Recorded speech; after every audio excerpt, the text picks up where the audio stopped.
பிரியமானவர்களே, உங்கள் யாவருக்கும் ஆண்டவராகிய இயேசு கிறிஸ்துவின் நாமத்தினாலே காலை வணக்கத்தையும் வாழ்த்துதலையும் தெரிவித்துக் கொள்ளுகிறேன். கர்த்தருடைய கிருபை நம் அனைவரோடு கூட இருப்பதாக.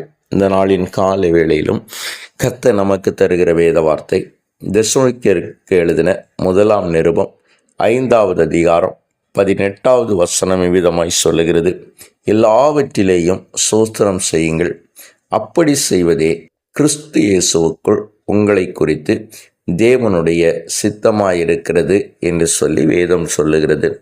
ஆம், எனக்கு ரம்மியானவர்களே, இந்த காலை வேளையிலும் நானும் உங்களோடு கூட இவ்விதமாய் பேச விரும்புகிறேன். எல்லாவற்றிலேயும் ஸ்தோத்திரம் செய்யுங்கள். என்னை கேட்டுக்கொண்டிருக்கிற என் அன்பு தேவனுடைய திருச்சபையே, இதோ ஸ்தோத்திரம் செய்வது அல்லாவிட்டால் தேவனுக்கு நன்றி செலுத்துவது அல்லாவிட்டால் தேவனை மகிமைப்படுத்துவது என்பது நாம் எல்லாரும் செய்கிற ஒரு காரியம். எல்லாரும் தேவனை தேவனுக்கு ஸ்தோத்திரம் செலுத்துகிறோம், தேவனுக்கு நன்றி செலுத்துகிறோம், தேவனை மகிமைப்படுத்துகிறோம். இவைகள் எல்லாம் எப்பொழுது செய்கிறோம் என்று சொன்னால், எப்பொழுது நம்முடைய வாழ்க்கையிலே நன்மைகள் கிடைக்கிறதோ, எப்பொழுது நாம் நன்மைகளை அனுபவித்து கொண்டிருக்கிறோமோ, அப்பொழுது மாத்திரமே நாம் வாய்களை திறந்து ஆண்டவருக்கு நன்றி செலுத்துகிறோம், ஸ்தோத்திரம் செலுத்துகிறோம்.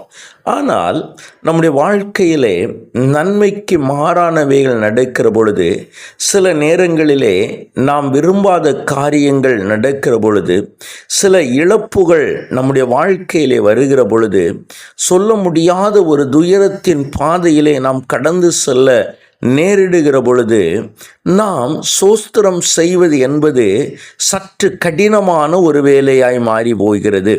நாம் அந்த வேளையிலே என்னால் துதிக்க முடியவில்லை, என்னால் தேவனை மகிமைப்படுத்த முடியவில்லை, தேவனுக்கு நன்றி செலுத்த முடியவில்லை என்று சொல்லி அநேக நேரங்களிலே நாம் பின்வாங்கி போகிற ஒரு வாழ்க்கை வாழ்ந்து கொண்டிருக்கிறோம். வேதம் சொல்லுகிறது, எல்லாவற்றிலேயும் தேவனுக்கு நன்றி செலுத்த வேண்டுமாம், ஸ்தோத்திரம் செய்ய வேண்டுமாம். வேதாகமத்தின் ஒரு வேதாகம புருஷரை நான் உங்களுக்கு காட்டித்தர விரும்புகிறேன். இதோ யோபு என்கிற ஒரு பக்தனை குறித்து நமக்கு நன்றாய் தெரியும். இந்த யோபுடைய வாழ்க்கையிலே கர்த்தர் அவனை சாத்தானுடைய கையில் ஒப்பு கொடுத்து அவன் எல்லாவற்றையும் இழந்து முடித்த பொழுது அவன் இவ்விதமாய் சொல்லுகிறான்: நிர்வாணியாய் என் தாயின் கர்ப்பத்திலிருந்து வந்தேன், நிர்வாணியாய் அவ்விடத்திற்கு திரும்புவேன். கர்த்தர் கொடுத்தார், கர்த்தர் எடுத்தார், கர்த்தருடைய நாமத்திற்கு ஸ்தோத்திரம் என்றான் என்று சொல்லி வேதம் சொல்லுகிறது.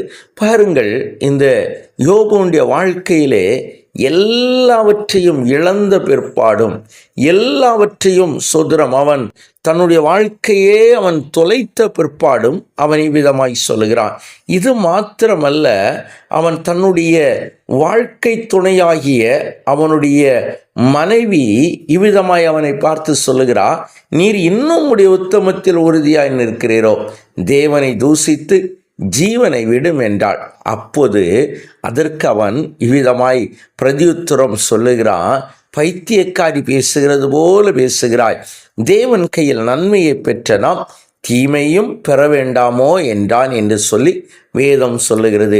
என்னை கேட்டுக்கொண்டிருக்கிற என் அன்பு தேவனுடைய திருச்சபையே, தன் வாழ்வின் கடினமான ஒரு நேரத்திலும், தன்னுடைய வாழ்க்கையினுடைய இழப்பினுடைய அந்த உச்சகட்டத்திலும், இதற்கு மேல் தனக்கு வாழ்க்கையே இல்லை என்று சொல்லுகிற ஒரு சூழ்நிலையிலும் யோபு தேவனுக்கு நன்றி செலுத்த பழகி கொண்டான், தேவனை ஸ்தோத்திரம் செய்தான்.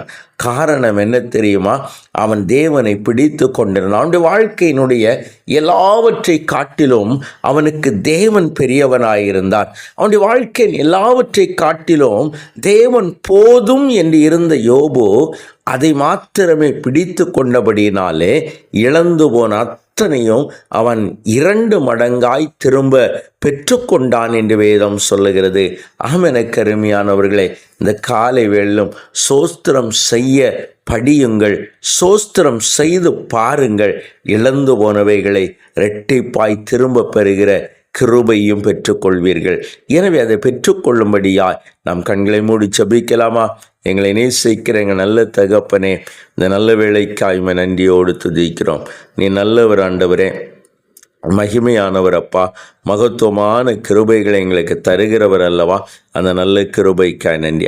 ஆண்டவரே, எங்களுடைய வாழ்க்கையின் எல்லா நிலைகளிலும் நாங்கள் ஸ்தோத்திரம் செய்யும்படியாய் கர்த்தர் எங்களை தம்முடைய கிருபையின் மறைவுக்குள்ளாய் என் ஆண்டவர் மறைப்பீராக. ஒவ்வொரு நாளும் எங்களை நடத்துகிற தெய்வம் ஆண்டவரே, இந்த நாளிலும் எங்களை நடத்த வேண்டும் என்று நாங்கள் ஜெபிக்கிறோம்.